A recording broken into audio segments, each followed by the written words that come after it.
Bakit ba bibili ka pa ng tinapa? Kahit pala sa bakuran mo pwede mong gawin. Napakasimple ng ingredients at napakadali ng procedure. Ano? Kaya mo ba? Let's get it on. Meron ako dito isang malaking bangus. Tinanggalan ko ng hasang at bituka. Biniyakan ko sa kanyang batok. Sa isang malaking bowl na kasya ang bangus, naglagay ako dito ng tubig, asin at kalamansi juice. Diyan natin ibababad yung bangus natin.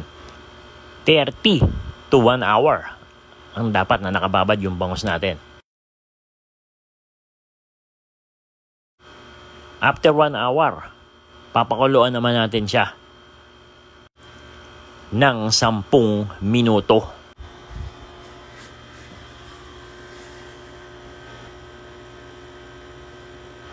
So after 10 minutes, ang susunod natin gagawin ay ilalagay natin siya sa wire rack para mahanginan siya or air dry ang tinatawag natin dito na proseso.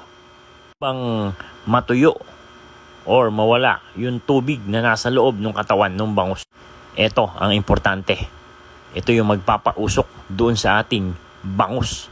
Naglagay tayo ng bigas at 3 tea bags or yung tsaa na nakapak. Naglagay din tayo dito ng asukal.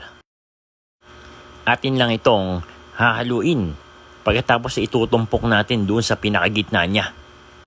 Ito yung magsisilbing smoker para ma-achieve natin yung tinapa.